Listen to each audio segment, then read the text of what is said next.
Bonjour tout le monde, j'espère que vous allez bien. On se retrouve pour un book haul qui sera le book haul de mes acquisitions de décembre. Ça comprend donc les livres que j'ai achetés au cours du mois et les livres que je me suis offert grâce aux sous que j'ai reçus à Noël. Voilà.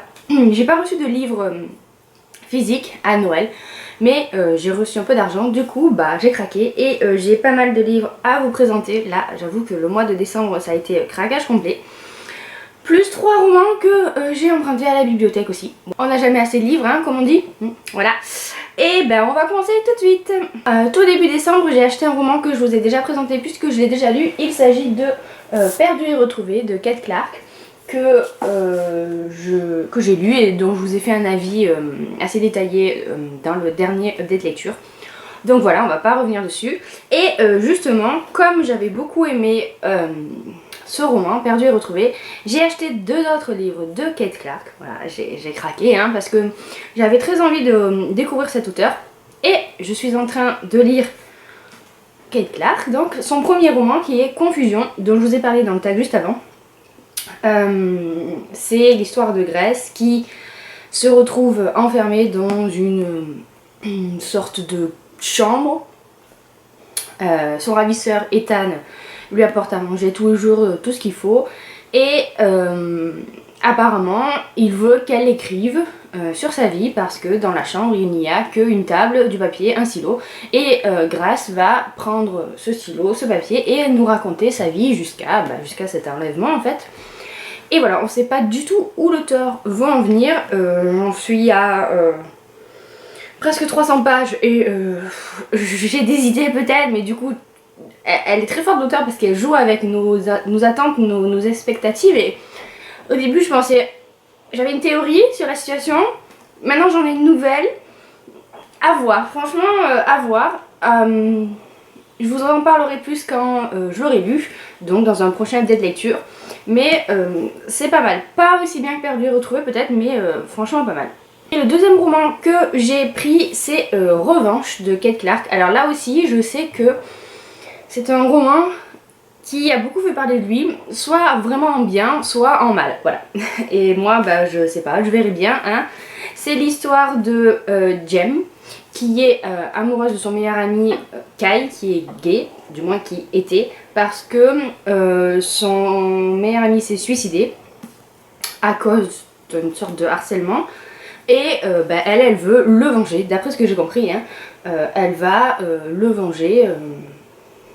À savoir ce qu'elle va faire pour y arriver, je ne sais pas. Voilà, on verra bien. Ouais, c'est toujours très joyeux avec Kate Clark. Je pense que celui-là, je vais pas le lire tout de suite parce que j'ai quand même lu 2 romans d'elle de manière rapprochée, au thème pas forcément très drôle. Donc voilà, on va attendre un petit peu avant de le lire celui-là. Tiens, on va rester avec les thèmes joyeux. On va parler toujours de maladie mentale avec Je t'ai rêvé de Francesca Zappia, toujours dans la collection R, décidément. Qui est l'histoire d'une jeune fille, je ne sais pas son prénom, qui est atteinte de schizophrénie.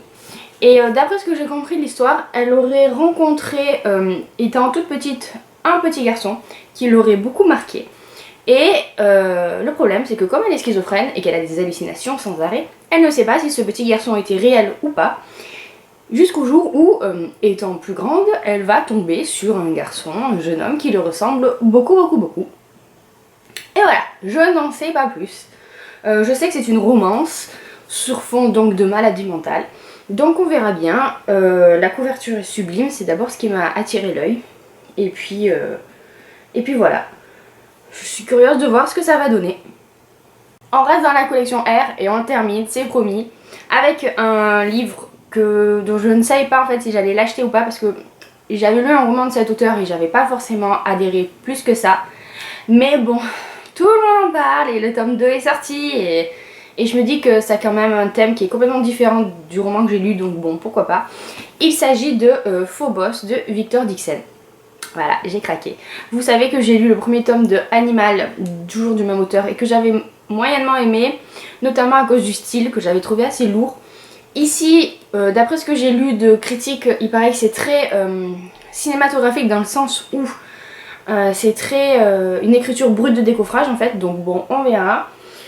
On verra bien. Par contre, je l'ai commandé à Amazon et il y a un petit défaut. Je sais pas si vous voyez, mais le livre est recouvert d'un film brillant. Sauf au bout, voilà. Il s'arrête là. Alors bon, bah écoutez, au début je me suis dit, ah, franchement c'est dommage, mais bon, j'allais pas l'envoyer juste pour ça, le contenu reste le même. Voilà, j'ai un livre unique, on va dire. Donc l'histoire, c'est celle d'une mission sur Mars, d'après ce que j'ai compris, 6 filles, 6 garçons. Ça mêle un peu de télé-réalité parce qu'ils sont enfermés dans cette base spatiale et ils vont faire des sortes de speed dating pour arriver à mieux se connaître parce que c'est un programme, le programme Genesis, qui est censé créer la première colonie humaine sur Mars. Voilà, voilà. Mais d'après ce que j'ai compris, cette émission de télé, ben, elle n'est pas aussi joyeuse et toute mignonne que ce qu'il paraît. Voilà, j'en sais pas plus. Je trouve quand même que le thème est original. Donc on verra bien. Hein. Apparemment c'est un énorme coup de cœur pour tout le monde. Donc j'espère qu'il s'en lancera de même pour moi. Je continue dans le Young Adult avec un dernier roman. Après c'est plus jeune, je dirais. Quoique non, là j'ai du Young Adult, on verra, hein, les livres de la médiathèque je les garde pour la fin. J'ai pris Tous nos jours parfaits de Jennifer Niven, chez Gallimard, qui est l'histoire d'amour de Violette qui réapprend à vivre avec Finch qui veut mourir. Voilà, encore une histoire sur le suicide. Bref, voilà, j'en sais pas plus. Sur la 4e couverture, il n'y a pas écrit grand chose, mais j'ai vu de très bons avis dessus. Et j'ai beaucoup aimé le petit post-it ici où il est écrit Violette et Finch se rencontrent sur un toit au bord du vide. 3 petits points.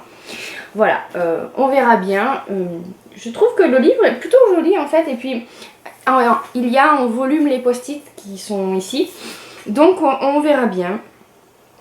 C'est une romance young adulte qui me disait bien et voilà, j'ai craqué. Hein. Je vous ai dit, j'ai beaucoup craqué pendant le mois de décembre. On passe à un livre que j'avais très envie de posséder et parce que c'est un coup de cœur pour énormément de personnes. Apparemment c'est un roman qui a beaucoup marqué les esprits et bah j'attendais, je savais pas trop. Faut dire que l'histoire est un peu spéciale. Mais bon, j'ai craqué et j'ai acheté le livre de perles de Timothée de Fombelle. Voilà. Toujours chez Gallimard. Voilà. Je sais, on le voit partout ce roman et du coup, ben, moi aussi, je suis un mouton. J'ai surtout envie de savoir pourquoi est-ce que tout le monde trouve ce livre génial. Donc, ben, je l'ai pris. Et le résumé est vraiment très mystérieux. Il vient d'un monde lointain auquel le nôtre ne croit plus. Son grand amour l'attend là-bas, il en est sûr. Pris au piège de notre histoire, Joshua Pearl aura-t-il assez de toute une vie pour trouver le chemin du retour? Voilà, c'est tout ce qu'on sait de ce roman. Je veux pas en savoir plus parce que, d'après ce que j'ai compris, c'est très féerique, très magique, très poétique. Donc voilà, je le lirai quand j'aurai, je pense, un peu de temps libre devant moi pour bien l'apprécier. Vous voyez, pas le lire dans la précipitation et être concentré. On verra bien, hein, mais je suis très curieuse de le découvrir. Ensuite, on passe à 2 achats qui n'étaient pas prévus, mais ben voilà, c'est comme ça. Hein, j'ai craqué à force d'en entendre parler, surtout pour le premier que je vais vous présenter. Forcément, on me dit c'est le petit frère d'Harry Potter. Bah je succombe à la tentation et j'ai donc pris Gardien des cités perdues de Shannon Messenger. Donc là c'est le premier tome. Tout le monde dit que c'est un roman qui rappelle beaucoup Harry Potter de par, non par le fait que ce sont des magiciens, mais par sa mythologie, par le fait que voilà, c'est un roman d'aventure un peu jeunesse, etc. On verra bien. Du coup j'en attends beaucoup, alors j'espère ne pas être déçue. Donc c'est l'histoire de Sophie qui apprend qu'elle n'est pas humaine, ou du moins qu'elle n'est pas comme tout le monde, et elle va, d'après ce que j'ai compris, intégrer une école avec les gens de son espèce. Hein. Je ne sais pas du tout ce qu'elle est, hein, c'est pas du tout dit. Et pourquoi est-ce que... et elle va essayer de découvrir pourquoi est-ce qu'elle était cachée au milieu des humains. Et voilà, hein, apparemment c'est vraiment très bien. Donc, On verra. Je sais que le 3e tome est sorti en français, que le 4e tome est sorti en VO il me semble. Et c'est une série en cours. Voilà. La couverture est plutôt sympa, hein, j'avoue. On verra bien. Ensuite j'ai acheté un petit roman qui me faisait de l'œil depuis un moment. Et je savais pas vraiment trop à quoi m'en tenir. Mais bon, au vu du prix 5 €, je me suis dit bon, j'ai pas grand chose à perdre en achetant. Il s'agit de l'histoire d'Hélène Keller. Qui est l'histoire d'une petite fille de 6 ans qui est aveugle, sourde et muette. Et les parents vont demander à une spécialiste, institutrice, Anne Sullivan, d'apprendre à cette petite fille à communiquer. Voilà. Apparemment ça va être assez difficile au début, mais il va se nouer une certaine complicité entre les personnages. Donc je suis quand même assez curieuse de voir ce que ça peut donner. Je pense que ça a l'air d'être un roman assez poignant, hein. Même si il était au rayon jeunesse, je pense que ça va être très intéressant. Je passe à mon dernier livre acheté. Alors là, pour le coup, quand on parlait de craquage, là c'est un craquage complet. J'avais pas du tout prévu de l'acheter, mais quand je suis passée devant, je me suis dit non, c'est pas possible que je le laisse là sur son présentoir. Et une fois que je l'ai eu en main, j'ai pas pu le reposer, hein, surtout qu'il restait plus qu'un exemplaire. Bon, après je l'ai vu partout en magasin, donc voilà. C'est pas comme s'il allait être en rupture de stock, mais c'est pas grave, hein. Il s'agit de la magnifique édition illustrée de Alice au Pays des Merveilles par Benjamin Lacombe. Voilà, ce livre est sublime. Alors, je suis une grande fan d'Alice au Pays des Merveilles. C'est un de mes dessins animés préférés, j'ai lu le roman plusieurs fois. Et ici, en fait, dans cette édition que vous voyez, on a donc l'histoire d'Alice au Pays des Merveilles.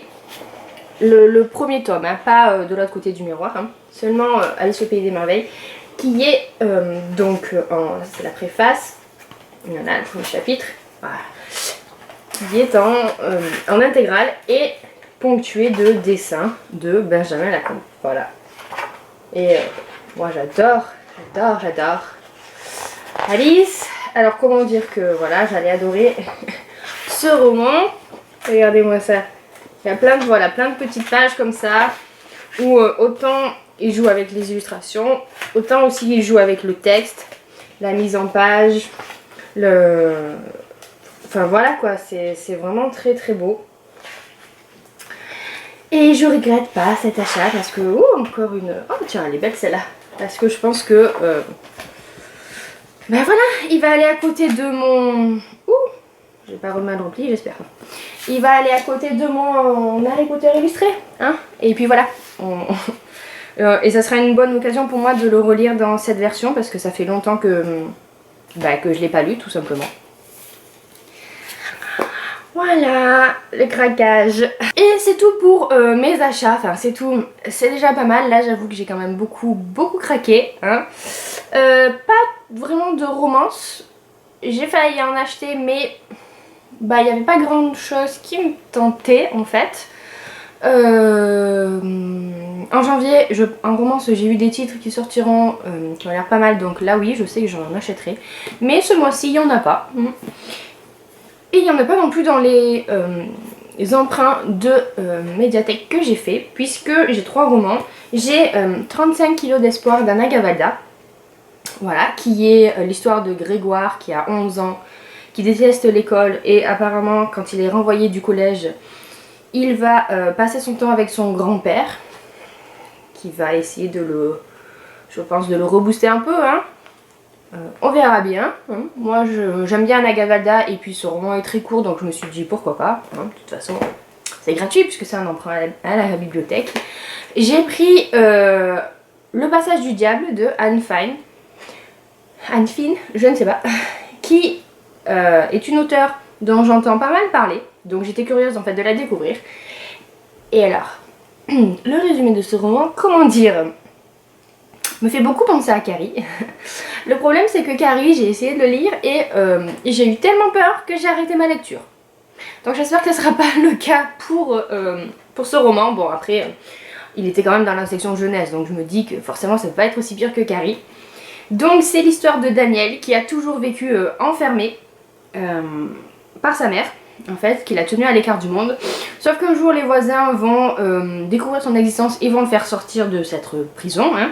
Et du coup Daniel va devoir réapprendre à vivre dans le monde normal, tout en sachant, alors là c'est vraiment le détail creepy, hein, de sa vie d'avant. Daniel n'a gardé qu'une maison de poupée, et pas n'importe quelle maison de poupée, c'est la réplique exacte de la maison natale de sa mère, une maison qui recèle de nombreux et sombres secrets. Voilà, là, ça c'est le détail flippant là.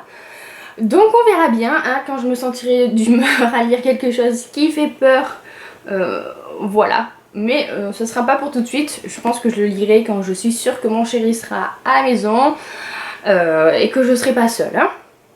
Et enfin le dernier roman que j'ai emprunté est un roman dont j'ai beaucoup entendu parler. C'est Le ciel est partout de Jandy Nelson. Voilà, il est sorti en poche. Là ils avaient la version en grand format, donc paru chez Scripto de Gallimard. Qui... qu'est-ce que c'est que ça? Alors que la meilleure amie de Lenny vient de mourir, elle rencontre un garçon, Toby, voilà, et elle va tomber amoureuse de lui, mais d'après ce que j'ai compris, elle se sent coupable d'être heureuse d'aimer un garçon alors que sa meilleure amie vient juste de mourir. Voilà, j'en sais pas plus, hein, y a pas écrit grand chose non plus derrière, mais à la limite c'est tant mieux. On verra bien ce que ça donne. Il est quand même assez dense, je trouve que l'écriture, les caractères sont assez serrés et petits pour un livre jeunesse, hein, je parle. Donc on verra bien, hein, je sais que, donc là c'est Le ciel est partout, Le soleil est pour toi, il y a un deuxième roman qui est sorti de la part de cet auteur. Et c'est une auteure dont on a beaucoup entendu parler. Donc quand je n'ai pas envie de mourir bête, moi aussi j'ai envie de lire cette histoire. On verra bien, hein. Je suis censée pleurer la mort de ma soeur, mais pas tomber amoureuse. Sa soeur, mais c'est pas sa meilleure amie. Ah, c'est peut-être les deux. Voilà, c'est peut-être sa soeur. Bref, hein, voilà, on verra bien. Sachant qu'il va falloir quand même que je fasse...